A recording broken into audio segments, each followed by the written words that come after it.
man who dated to 5,500 years ago still lived in the area when it was absolutely bone dry. Yet his body was found in a round stone structure on top of seashells, which does kind of make sense because he lived on the coast, meaning that water was accessible. Originally, scientists weren't sure what happened to him, as he wasn't super old, being about 35 to 45 years old at the time of his death, and he didn't have any clear fatal injury or disease either. However, because he lived close to the sea and was buried with lots of shells, there was a thought that he drowned. But how does one figure out if a 5,000-year-old plus man drowned or didn't, with just bones?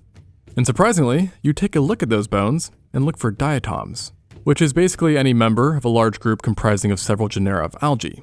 And alas, diatoms were indeed found in his skeleton, implying that he drowned. And let's just say, that's a very unpleasant sign, because the only way that diatoms can end up in one's bones is that you inhale water such that when it reaches the lungs, your pulmonary alveoli rupture, where then salt water rushes into your bloodstream before making it into your bone marrow, and hence the presence of these algae. So, a very brutal ending for an already harsh life. As it turns out, the man was already in very poor condition, showing signs of having arthritis bad enough to damage his bones, and his legs were roughed up as well, suggesting a life spent squatting, perhaps to harvest shells, while his arms and shoulders were further messed up, reflecting a life rich in swimming, rowing, and harpooning, which matches the assumption that he was part of a coastal community.